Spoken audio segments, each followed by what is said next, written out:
Vous allez participer aujourd'hui à la 86e journée de marche. 86.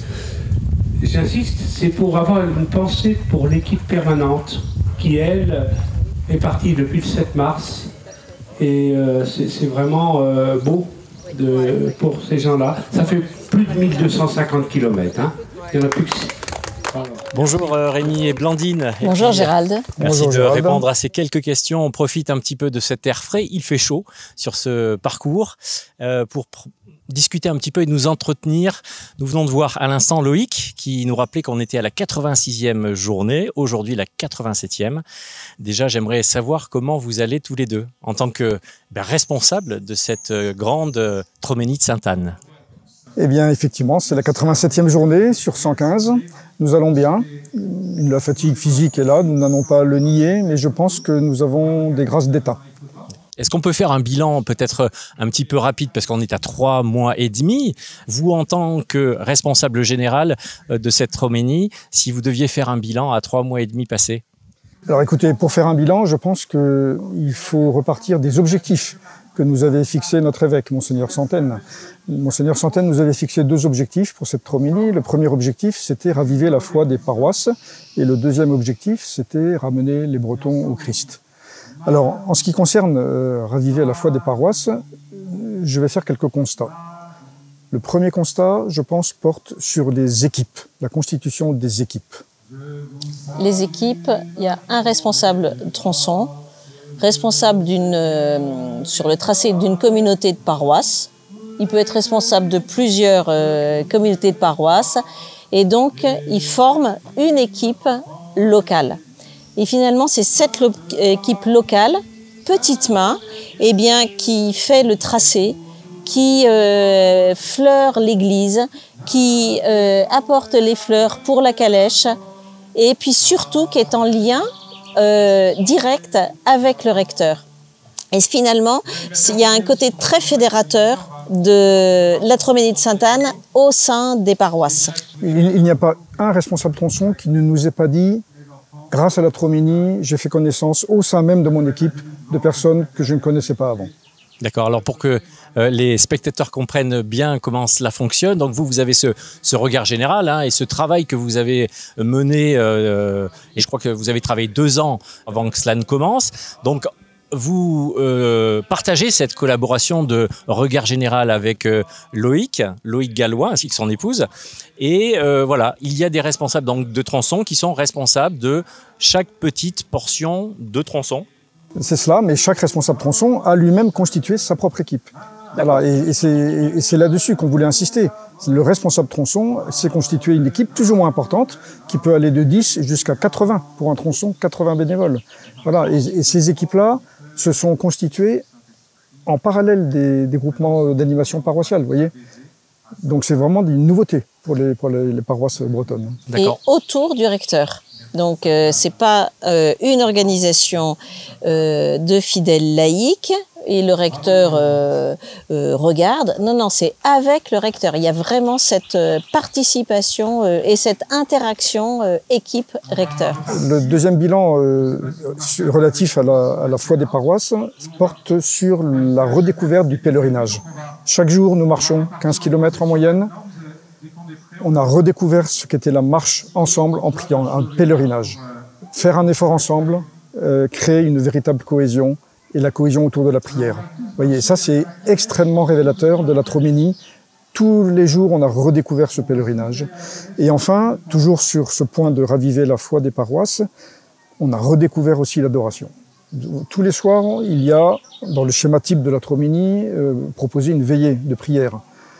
Eh bien, à chaque fois que cette veillée comportait une adoration du Saint-Sacrement, nous avons constaté une plus-value extraordinaire en termes de ferveur et en termes de mission, vous voyez. Et j'imagine que sur les 117 paroisses visitées, en fait, il y a différentes sensibilités au niveau de l'animation, peut-être des veillées, au niveau des églises, au niveau des animations. Je me rappelle l'autre jour, on était ce dimanche dernier avec une animation de messe qui était plus orchestrée par des instruments contemporains. On a de la louange, on a des choses plus classiques. C'est ça aussi la Troménie Sainte-Saëns, c'est d'avoir en fait plusieurs côtés, c'est pluriel en fait. On partage notre foi, comme vous le disiez, avec un pèlerinage, une troménie, mais aussi avec différents aspects au niveau de la prière. Absolument, et quelle que soit la sensibilité, l'essentiel c'est d'être centré sur le Christ, orienté vers le Christ. Le deuxième objectif de Monseigneur était de raviver, de ramener les Bretons au Christ. Et là aussi, on a fait des constats. Le premier constat porte sur l'évangélisation en marchant. L'évangélisation en marchant, je voulais ajouter tout à l'heure un petit mot. Si le Christ ne voulait qu'une seule sensibilité dans l'Église, il n'aurait pas choisi 12 apôtres. Et finalement, à partir du moment où nous sommes de l'Église, dans l'Église, le corps du Christ, eh bien effectivement, on peut être devant le Saint-Sacrement en chantant de différentes manières. Alors, on peut faire peut-être un bilan comme on vient de le faire on pourrait dire peut-être 3/4 du chemin déjà parcouru. On voit que ça porte déjà du fruit, de très belles rencontres, des gens qui reviennent à l'église et qui finalement étaient sur le bord du chemin et qui rejoignent donc cette troménie. J'ai envie de dire que le chemin n'est pas encore terminé, il nous reste encore un bon mois. C'est l'occasion peut-être de faire aussi un point sur ces festivités qui auront lieu autour de Sainte-Anne à Sainte-Anne-d'Auray. Oui, absolument. Donc le 24 juillet au soir, nous arrivons à Mériadec, à 6 km de Sainte-Anne-d'Auray. Et le 25 juillet sera la dernière journée de cette troménie. Le matin, nous marcherons entre Mériadec et Sainte-Anne-d'Auray. Nous marcherons en portant la statue. Et chaque tronçon qui est invité à participer à cette journée portera à tour de rôle la statue. Tous les bénévoles pourront porter la statue. Ça les mettra un peu à l'honneur, nos bénévoles de cette troménie.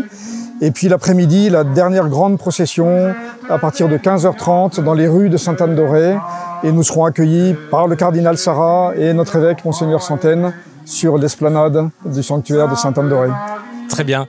J'ai quand même une dernière question avant de conclure avec cet entretien. Il y a bien sûr la Troménie de Sainte-Anne, mais on a envie de savoir que va-t-il se passer après la Troménie, parce peut-être qu'on risque de rester sur notre faim avec cet élan missionnaire. Peut-être que cela va nous manquer, j'ai envie de dire. Sauf que la Troménie n'est pas un événement éphémère. Donc les paroisses se sont réellement impliquées. Et toute cette communauté paroissiale qui a été ravivée, mais qui a été entretenue quand elle existait, finalement, c'est elle qui va prendre le relais. Et avec l'aide de Madame Sainte-Anne, agira pour la gloire de Dieu. Voilà, effectivement, l'après-troménie va se jouer à l'échelon local, avec tout ce que nous avons redécouvert lors de cette troménie, l'adoration, le pèlerinage. Rien n'empêche nos paroisses maintenant, après la troménie, eh bien, de continuer en faisant des mini-pèlerinages d'une journée, en organisant des veillées d'adoration, en évangélisant. Je vous laisse le mot de la fin, peut-être en regardant cette caméra ici, pour inviter peut-être des personnes qui ne seraient pas encore venues, qui découvriraient donc ces images maintenant en ce moment pour peut-être les inviter. Voilà, il est encore temps de le faire, il reste quelques jours à marcher. Bien sûr, écoutez, rejoignez-nous quand vous pouvez entre aujourd'hui et puis le 25 juillet. Et surtout, rejoignez-nous le 25 juillet à Sainte-Anne-d'Auray pour que, avec tous nos bénévoles, avec tous ceux qui ont accompagné la troménie, vous puissiez dire, vous aussi, Dieu existe, j'ai vu sa grand-mère. Blandine et Rémi, merci beaucoup. Merci Gérald.